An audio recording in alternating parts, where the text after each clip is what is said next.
Hello, hello mga pare, mga ka-OFW dyan, mga kaprobinsya. So, nandito na naman tayo sa ating tambayan mga loads. So, hanap lang tayo dito ng mainuman ng kape or makainan mga idol. Dyan sa may labas dito, lagi tambayan natin Hot Meals mga idol. Marami pong makabayan dito mga idol, no?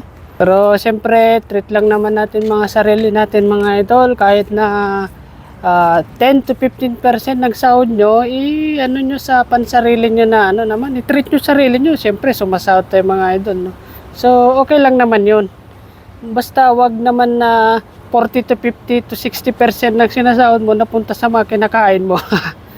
Tapos sasabihin mo, YOLO no, you only live once. Hindi tama yun mga lods, no? Ayan, so tignan natin sa loob mga lods. Karak. So, yan yung mga tropang Pinoy mga lods. As usual, manok or moton siguro ang kainin natin mga boss. Panoorin nyo yung karak nila dito mga lods. Okay mga lods, ito na yung order natin, barbecue. Meron din silang sausawan dito. Ayan. May mga kasama pang mga ganito. Ayos. So, chicken barbecue ito mga lods. Ayan, mainit-init pa. Tropang Navy mga idol. Shoutout sa inyong lahat. Kaway-kaway dyan. Viral ito. Mahilig sila sa mga lemon yan. Walang kalamansi dito. Lemon mga lods yan. Tapos, merong sibuyas. Yan.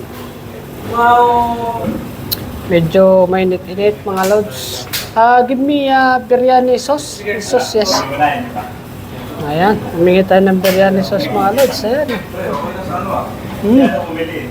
Ayun. Sarap. So, yan. Medyo mainit-init siya. Meron din ditong biryani sauce. Yan. Style yan. Ganun mo yan. Lagay mo yung mga idolo, ganyan. Yan. Ganyan siya. Tapos yan.